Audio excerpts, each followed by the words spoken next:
you are listening to the podcast That's Life in Sweden, or as we say in Swedish, Sånt är livet i Sverige, with me, your host, Lisa Uusimäki.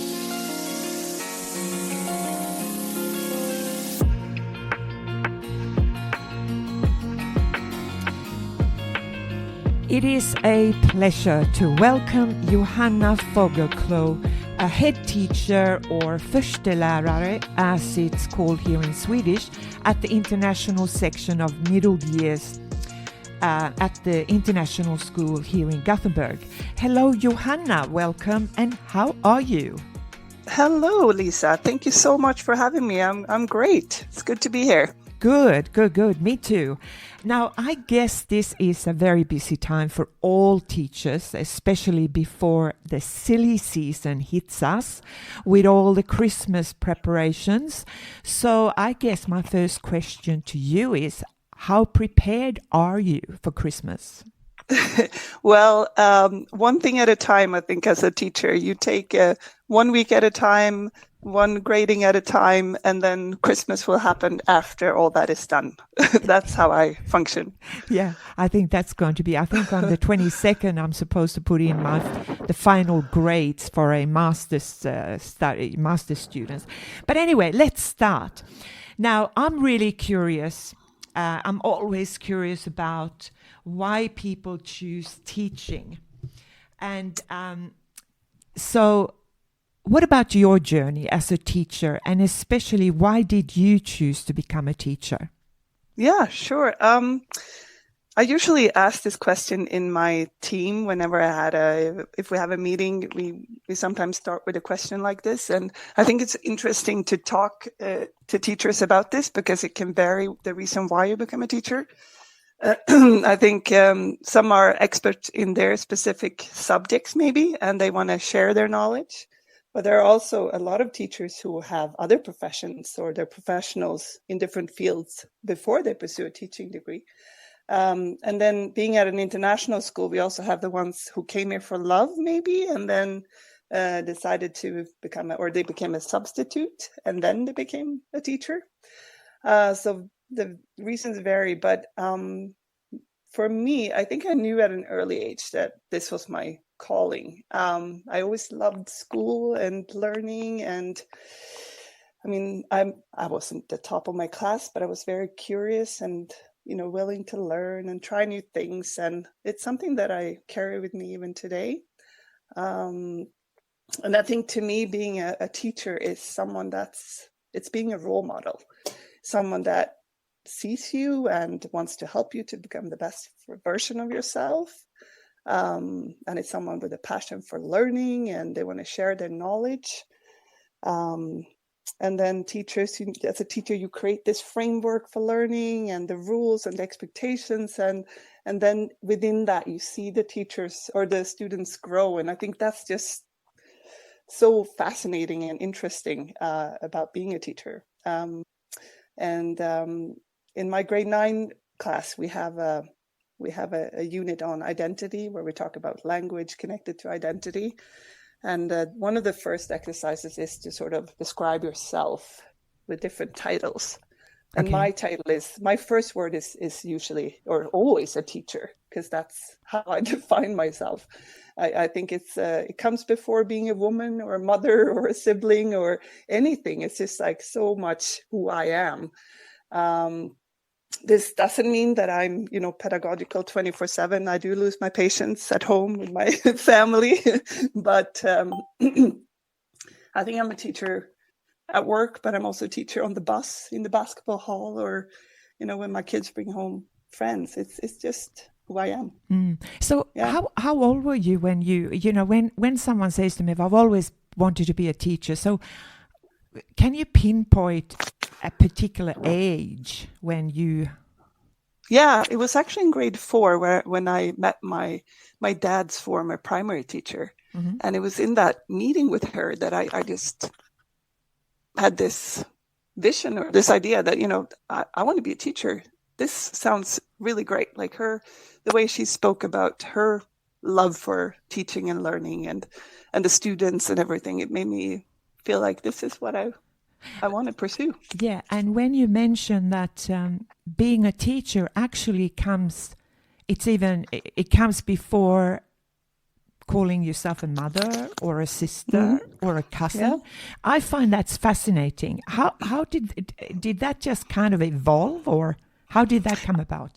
I think so. I think it probably evolved. But it's I think for some, as a teacher, you're also an entertainer, right? You walk into your classroom and you have your lesson plan, but you know that you also have to sort of entertain your students to make them keep their attention, maybe. And some can sort of maybe put on a mask or go into that role when they enter the classroom. But I don't know, somehow for me, it's just part of my identity. I can't really explain it. It's like I walk into every situation and that sort of role is with me. But it's probably, like you said, it has evolved. It was probably not like that in the beginning when I first started off. But this is who I am right now anyways. So did you do your studies here in Sweden, or have you worked elsewhere? Yes. I did my teaching degree at Linköping University. And after that, I had one exchange year in Canada for a year, my second to last year in my education. But most of my schooling has been in Sweden, for sure. And when you were studying to be a teacher, were you particularly studying to be a middle years, or was it a secondary teacher? And what were your subjects? What are your subjects? So at Linköping University at that time, you became a grade 4 to 9 teacher, and you could choose different subjects. So I chose Swedish and English. And Linköping University is also known for their interdisciplinary research. So my whole education there was a lot of interdisciplinary learning happening. But I chose to become a language teacher. And this is also something that I'm very passionate about. And just the other week, I talked to a teacher student. She was doing her final paper about Swedish as a second language. And we talked about how, I think to me, language is it's an important democratic tool. It's a way to give people a voice so they can communicate between each other, but it's also a way to articulate your own ideas and to give students that power, because I think it's also power to master the language so well. So you have the power to express your feelings and to actually understand not only the subject, but also the world. That's important. And it's so rewarding when you see that the students use the language that way, whether it's in rhetoric, speaking activity, or in writing. And to me, it's important to ensure that all my students have this power so they can sort of access the world on their own terms. You know, so now you are a head teacher or Förstelärare. What does that involve? Excuse me. Yeah, so I do a lot of in-house school development. I plan development work together with the principal and the other Förstelärare. So we have different meetings, different professional development within the team. And at my school, we work a lot with high quality teaching and learning. And that also actually involves teaching, it also involves language, right? So we work on our professional language so we can express our feelings and thoughts about teaching and learning with professional language. And at my school, we've had a lot of collaboration with Gothenburg University, for example. We've done content and language integrated learning. So teaching, for example, PE in English instead of Swedish, and took a course how to do that in the best way, and using scaffolding language and scaffolding learning. So we worked a lot with that. We've done a lot of work on collaborative learning, and together with Gothenburg region, we've done a assessment for learning as well, how you sort of plan your lessons and units. In your school, it's an international school, so I assume most of your students are international, or do you have a mixture of Swedish kids as well? Yeah, so at my school we have both. We teach both the IB, the International Baccalaureate curriculum, but we also teach the Swedish national curriculum. So it's two parallel sections in my school. All right. And I'm one of the teachers who teach both sections or both programs. And in the international section, do you have a lot of international teachers? We do, which is great. I think our staff and students, I think we have 63 different nationalities represented in our community, which is, it's great. And since I've actually also taught in Sweden, in Canada, so I've been abroad teaching. I think it's great to sort of come, after I've been in Canada for a few years, it was great to come back to Sweden and actually be in that international environment. That's where I feel at home. It's a place where, you share, you learn so much from your international colleagues, and it brings different cultures together. And it also makes you reflect a lot on your own teaching and learning, I think, and your own education when you get to discuss that with people who have had a different experience, maybe. Right. So how long have you been a teacher? 23 years. 23 years? Yeah. Yes. Yeah. So that's a lot of different students you met. I met during this time. Yes, I was going to say. Yeah. But it's really funny because I know one of the real surprising things since I've been in Sweden has been that there are so many Swedish teachers who choose to continue further study even when they're working full-time in schools. Can you explain why that happens? Well, I think there might be various reasons for why a teacher would pursue further education. I think as a practicing educator, we have so much knowledge, that comes directly from the classroom experience. And sometimes you want to connect that with academic research to maybe understand it better, or you want to share it in an academic setting. And this is something I'm very passionate about as well. But I also think it's some teachers might be, curious. They want to learn more. They want to develop as teachers. So going back to school is one way. You meet other driven and enthusiastic teachers that you can share your ideas with, and again, you can connect it to academia or to research and understand it even better. But in my setting, the international setting, in many other countries, a master's degree typically leads to increased salary, maybe, and it can also qualify you for admin positions within a school. It's not really like that in Sweden, but a master's degrees, for example, could open doors to higher education roles, or maybe roles beyond the classroom. And after a while, being a teacher, it might be interesting to try new arenas. Yes. Yeah, and to share your knowledge, I think, and I think that's great. Yeah, that sounds like a real teacher talking, because that's what I've always I have always looked at teachers, and I've always wondered, well, how are people or how are teachers updating their knowledge? Yeah. And since I've been in Sweden, I have been amazed at the amount of teachers coming back to university and studying.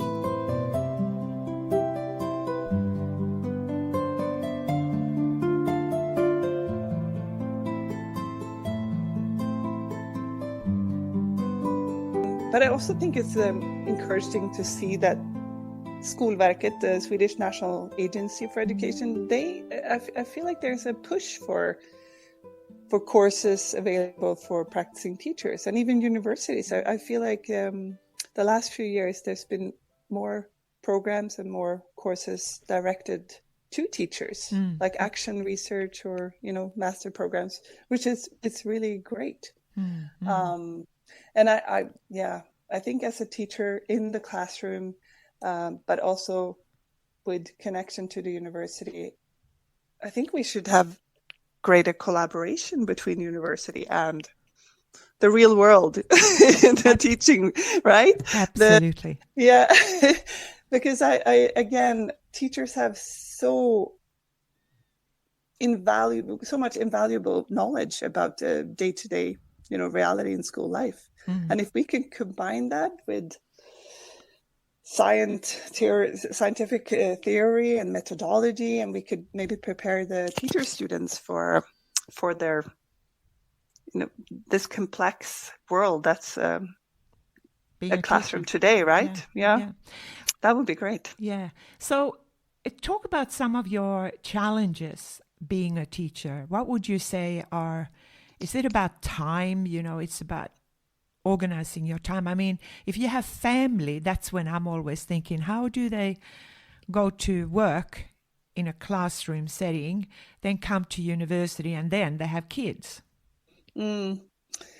Yeah, I think most teachers are good at planning, so it might not be, that might help if you have if you're good at planning your time, it helps. But I would say that being a teacher 2025 is quite tough. We're juggling a lot of tasks. There's so many things that we have to do on a daily basis, and you're teaching content, managing behavior, adapting for special needs, communicating with parents. And the list is endless, I would say. But for me, now that I've been in this profession for quite some time, I might be a little bit better at saying no than I was when I was a new teacher. I can sort of limit myself. I think for new teachers, this is something that I also think we need to talk about, because it's tough to be a new teacher. And you have to have good colleagues and a mentor that you can, reflect with, and I think that's necessary for your survival. You have to work as a team. I'm a collaborator and a team player. Not all teachers are, but that also helps, I think, manage my time too. I can plan with colleagues. I assess together with colleagues, and that helps a lot, that we do things together. But I also think it's really important for school leaders to take this under consideration, to allow time in the schedule for staff to come together and support each other. Because otherwise it's really hard for teachers to find that work-life balance. Yeah. Now the system here is a little bit different. So you have your school principal, and then above the school principal you have the municipal. Yeah, exactly. Right. So, and how does that work? I mean, I always imagine that the principal is totally in charge and decides on how much professional development money or resources are being shared with teachers. I'm not sure. Has that changed, or who is in charge? Well, I would say at the school it's the principal who's in charge. They have the overall responsibility for everything happening in the school. But then you have the municipalities might have different. They have a budget, of course. They might have a direction when it comes to pedagogical development that they want to bring into the school. So there is a lot of collaboration, I guess, between the principal and the bigger municipalities as well. But foremost, it's the principal that has the overall responsibility, and to be the leader of course, the school. And how does that kind of affect teachers? Does it affect you in any way? Have you felt that there, when you think about the time, or you don't have enough time for professional development, who decides if, for example, you want to take on extra study? Is it the school, or is it an individual decision? Well, that would be a conversation with my principal if they would allow me to maybe work less and then study aside. I think most of the time, some programs allow you to actually study within your work hours, but that's rare, I would say. I think most teachers will have to take time off to actually do extra studies. Yeah. So they have to be very dedicated and committed to teaching. Absolutely, yeah. And also to the development, I guess, to the study. Yeah. So okay. So thinking about the challenges, now you say you have new teachers when they come. Do you mentor new teachers? I have not done that for a while, but we do have teachers at my school doing that. And I think it's very important that you have that connection and you have someone that you can go to. I feel like colleagues at my school are very helpful to, new people will come and we will make sure they have everything. And we also collaborate a lot in my subjects, for example. We're 3 teachers planning for 60 students, assessing together. So it's a lot of collaboration happening. But if you don't, it can be very lonely, I think, as a teacher, if you are on your own, and it shouldn't be, according to me. It should be a teamwork. And often, when you think about teachers, if you have 30 students, they're pretty isolated because you close the door. You're alone in the classroom with 30 students. Yeah, that's luckily 24 is my maximum number this year, but it's a lot. And I think especially today, I don't know if it's changed. I feel like it's changed a little bit the last 5 years, that students born 2012, they've grown up with social media and cell phones or iPads their entire life, and they're now in grade 7. Their attention span is short. So being a teacher is challenging with these kids. It's real. You might think it's just the research, but it's actually real. And that means that you have to think differently about how you plan your lessons, your activities, how you motivate these students. How do you your activities? Yeah, I think first of all, it's I always said that teaching grade 6 is very different from teaching grade 9, because grade 9 they can do longer sessions, longer activities without getting bored, or they can get into it more. They have the stamina to do so. But grade 6, you have to have short activities, very clear sort of goal. This is what you do, and then we move on to the next thing. And you guide them more, and that's how I feel like you have to work with this new generation, probably connected to their attention span, I guess. Do you think it would be a good idea to put into law that it becomes a law that children under 16 don't have any access to mobiles? Yeah. I mean, as an adult, it's easy to say yes, that would be great. When I look at the world, I feel like that would be challenging. But maybe, I mean, if it's a law, maybe that would actually work. Maybe that could help. It could help in many ways. It could help with mental illness. It could help with their attention. It could connect people maybe more, because they're forced to actually interact with people. Yeah, why not? At least limit, I think, for sure. We now have no phones during the day in our school, and the Chromebooks that we have are also more limited, I would say, the last 3 years than they've been before. So I think we try to find that balance between using the technology, which it's great and helpful, but also to go back to paper and pen and books. Excellent. Excellent. Yes. Mm. Why do teachers stay in the profession or even return after trying out different professions? Yeah, I think it's I would say that teaching is one of the most important and also rewarding professions in the world. I don't know if everyone agrees with me, but I mean, we have the opportunity to get to know the future of the world, the future citizens of the world. Mm. You follow these students on their journey, and I mean, for better or for worse, we get to listen to their stories and their hopes and dreams, and it's amazing to see how they develop. They learn so much, but I also feel like you're there to sort of guide them to their full potential, and that's something that feels so meaningful, And I don't know if all professions feel meaningful every day. It's also very varied because you never know where you're going to meet,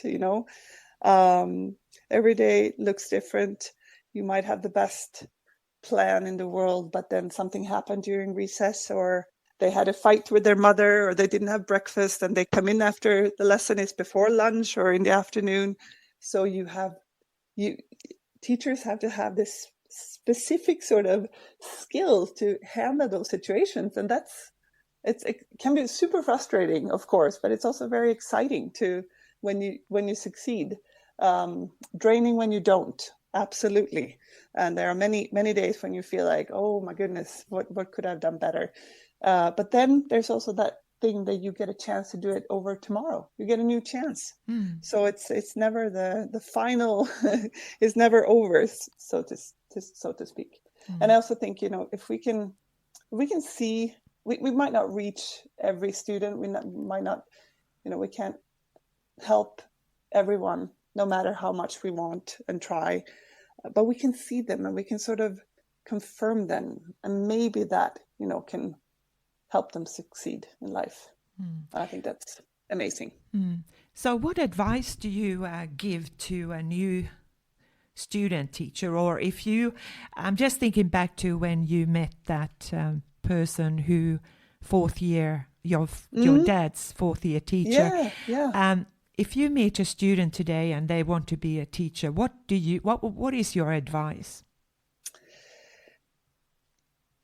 I think my advice would be, first of all, to talk about this, how incredible it is to actually work with young people, to have that understanding from early on that it's a special profession. We get to share knowledge that we have in different subjects, and it might be something that you love, that you want to share, but we also sort of have this opportunity to sort of shape these young people or children. But the advice I would give is to collaborate and ask maybe your principal if you can, if they can allow time so you actually can collaborate and have time to reflect and think and plan, because that's important in the beginning.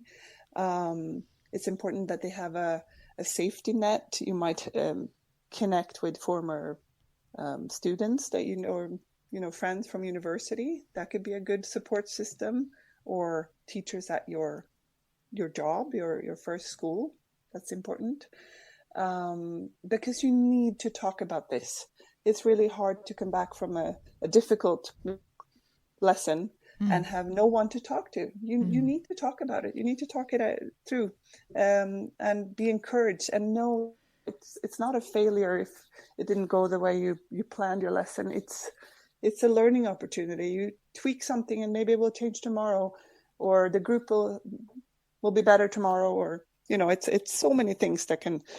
Teaching is such a complex profession, and it's important to know that it might not be you. You might not have done something wrong.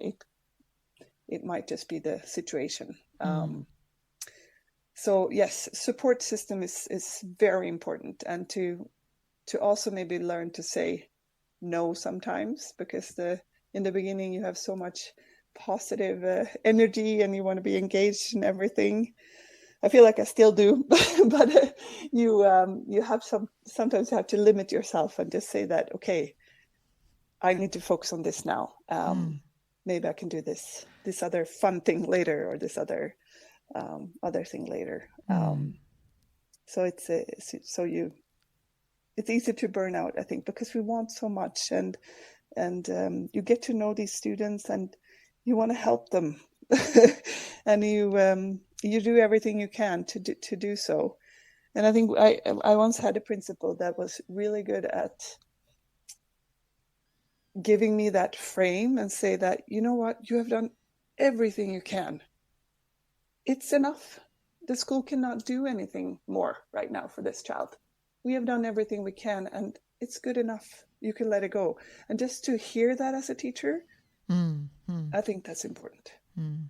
Yeah. So what's next for you? Do you have ideas what you're going to do? Well, I felt like this podcast is a good opportunity to try new things, find a new audience. I feel like I've been in the classroom for 23 years. I still love teaching, but I'm also thinking about maybe, stepping out of the classroom and maybe moving on to more academic setting, or school leader, or working with a company. Who knows? Now, and I might as well just expose that you were actually, you provided a guest lecture for the international students at the university who I've been teaching this term. And, after you had given your presentation, and then I asked the students, so, what was the difference? Is there any difference between how Johanna was presenting herself to you, or when you think about teachers in your countries? And everyone said, but she's so open. We can ask her questions. And I said, well, why didn't you? Yeah, no, it was great to meet your students. It's also something that has been a highlight during my fall here to go and do that, because it's, they are also my future colleagues, hopefully, who Yes. knows. So and also I think that to get those different perspectives from around the world is so interesting, and it can, it makes you. And do you know what was fascinating about these students is that I think it was the first year I had, I don't know, were there 28 or 30 students? Yeah. And every single one of their students' parents had completed university studies. Ah, okay. Yeah. Interesting. And, isn't it? Yeah. Because I have never come across that. Wow. And didn't you say that you also had a lot of them had teacher parents? Yes. Yeah. They were academics. Yeah. They were professors. Yeah. Now, I don't get, now I didn't ask them what areas, but, and then of course, when I looked at their exams, the final examinations, it was absolutely fantastic. I mean, Wow.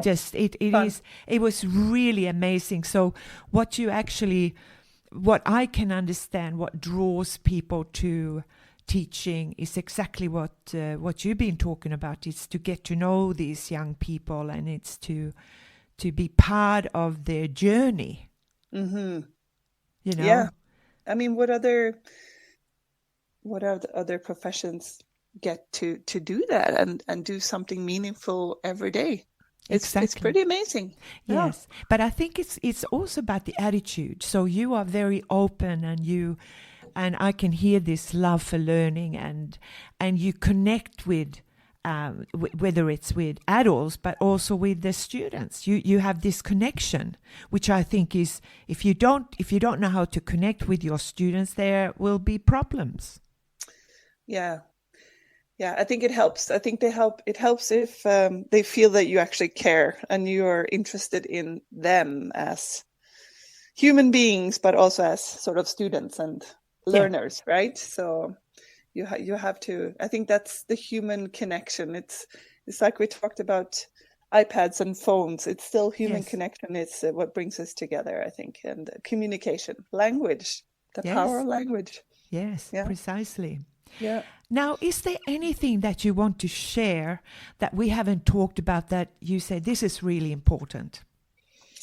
Well, I want to mention, I don't know if this is the right time, but I want to mention that it's kind of interesting right now in Sweden. We have an election coming up next year. So that means that, different parties are suggesting what I feel and a lot of teachers feel are quick fixes for our national education. There are topics like, no excuses schools for certain challenging areas and schools. And they want to have this test for students with NPF diagnosis to Why? determine if they are allowed to attend a regular class or if they should go to a special needs school. And there's also talk a lot about stricter rules and, less student influence or democracy in school. So I think whenever I read on my channels, teachers are just shaking their heads and writing these debate articles about these suggestions. And I mean, it's hard to say, what do we need then to fix the school? How can we improve the Swedish education? It's. I wish I had a simple answer, but for me, I think if we just talk about these tests that they want to create, to me it would be impossible to make that, because 5 to 6 students would not fail this test, but might need some special attention or go to a different room with a special needs teacher. So it's not, how can you even come up with this idea? Yeah. And again, it's so complex, so it's hard to. Politicians should just stay out of education. Exactly. Yeah. And I think it's so many times people want to have an opinion about education. Oh, everybody is a teacher. Yeah, everybody exactly. knows the answer. Yeah, exactly. Yeah. And that's what's so dangerous. Exactly. You know what? I think one of the, I was, I think it was last summer they were talking about building jails for 13-year-olds. Incarcerating kids, 13-year-old kids. Now they are going to put these 15-year-olds, they consider 15-year-olds good enough age to put them in jail, which goes against the entire Swedish idea about child development. Exactly, yeah. Yeah, and I guess human rights, I feel like. Oh, absolutely. Yeah. And Sweden is to rectify the Children's Rights Convention. I mean, there's a law. So I was blown away when I heard it the first time. And and I'm glad then I heard that the kriminalvården, or the looking after the people who are incarcerated, they actually pulled back. They said we're not going to have places for 13-year-olds. That is not on. And I was glad to hear that. But yes, it's the political talk that is so strange. Yeah. And I think, what we see with our challenging students is that, they usually need just a few teachers that they build trust with and a relationship, and it takes time. Sometimes it takes 3 years before they trust an adult. So, to me, stricter rules and isolations, it's not what they need. They need more connection and understanding, someone that actually, understands them and try to understand them and help them. So I think we're underestimating our kids. Absolutely. Yeah. And I agree. Yeah, I think that is the problem, Johanna, honestly. And and what do you do? So, and yes, there are young people with issues, and I see them, I meet with them. And but most importantly, I feel for them. Listen, thank you so much for sharing your time. Thank you for having me. Yes, and I wish you a fabulous Christmas and a terrific 2026. Thank you. You too. Take care. Thank you so much. Thank you. Talk to you soon. Bye-bye. Bye. and you have been listening to the podcast Sånt är livet i Sverige, or in English, That's Life here in Sweden, with me, Lisa Åsimäki. Till next time, take care of yourself and each other. Bye for now.